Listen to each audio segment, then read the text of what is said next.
మనం ఎప్పుడూ కూడా మన ముందు తరాలన్నీ మనకి ఏం అందించాయో ఆ సందేశాలన్నీ వింటూ ఉంటే మనం ఎంతో ఎదగవచ్చు.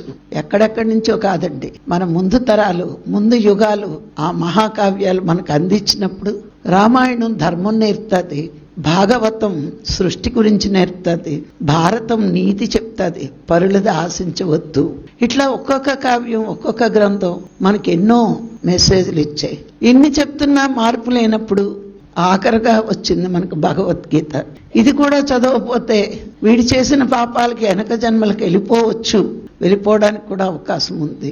అందుకే మహాభారతం ఇచ్చేకి ఇంక ఆగిపోయింది. అక్కడి నుంచి జ్ఞానం ఎన్నో గీతలు రావచ్చు, కానీ అన్ని గీతలు ప్రజలకు అర్థం కాకపోవచ్చు, కానీ భగవద్గీత చాలా బాగా అర్థమవుతుంది, అర్థం అవ్వాలి. ఎందుకు అంటే మొట్టమొదటి అధ్యాయం ఏమిటి అంటే అర్జున విషాద యోగం, లాస్ట్ అధ్యాయం ఏంటి మోక్ష సన్యాస యోగం. విషాదంలో ఉన్న జీవుడు మోక్ష స్థితికి ఎదగాలి అంటే ఎన్ని మెట్లు ఎక్కాలి, ఆ మెట్లే 18 అధ్యాయాలు.